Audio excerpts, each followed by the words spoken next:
There has been some work done on breath hold diving or breath hold divers, or rather just breath holding and the brain, but not very much. There's only a couple studies that have been done over the past 30 years. And what our study aims to do that's different than those studies is to actually tease out the mechanisms that are involved in allowing these people to hold their breath for a long time. That's our first goal. Our second goal is to understand fundamentally how the brain responds to changes in blood gases. And this is important to breath hold divers. This is important to you and I as we sit here and we're healthy, but it's also important to people in disease states, people with things like chronic obstructive pulmonary disease, where you have changes in blood gases that in turn affect cerebral blood flow and in turn affect their pathology, their quality of life, and our ability to treat them. So while we don't study disease per se, we do hope that our research, or actually our research certainly will in turn help people that study disease understand their patient populations. The idea is to understand how physiologically they can hold the breath for so long, and that probably implicates the essential role of the brain in that response. And that's Chris's main focus and expertise. So he'll be measuring things in the blood from an artery and measuring perfusion going to the brain by using sophisticated ultrasound measurements.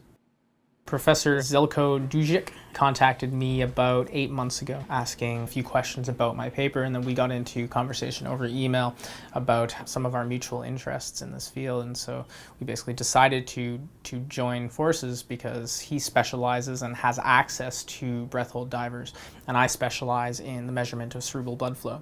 So most of his research has had to do with cardiovascular adaptations to breath hold diving, whereas all of my research has had to do with the brain's adaptation to changes in blood gas. So that the pairing was obvious, and we kind of quickly decided on some fundamental questions that we were interested in, and over the course of the next couple months decided on a study. And the questions that we have, I mean, they're questions that we're both interested in, but the design of the study, the protocol that we're using, pretty much all of the procedure that we're going to use in the study was mine.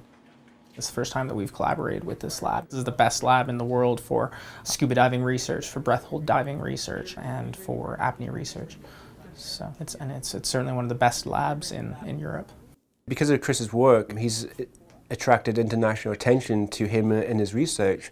So it means that he's become independent as a researcher at the end of his PhD. And normally it takes at least 4, 5, 6 years after a PhD to get that status.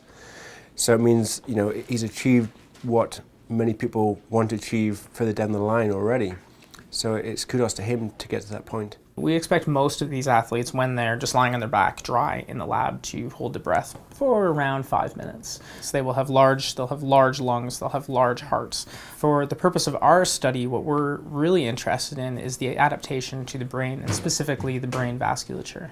They'll be lying down, be catheterized, so they'll have a line on the artery so we can sample blood and monitor pressure, and they'll have some ultrasounds on the neck and on the brain to monitor perfusion to the brain. So it's the first time it's ever been attempted and very novel, so it'll, you know, essentially change our understanding of how these people can hold their breath for so long. Because these people can hold their breath for longer, it gives us time to look at these severe changes in blood gases and the effects of those severe changes in blood gases on the brain.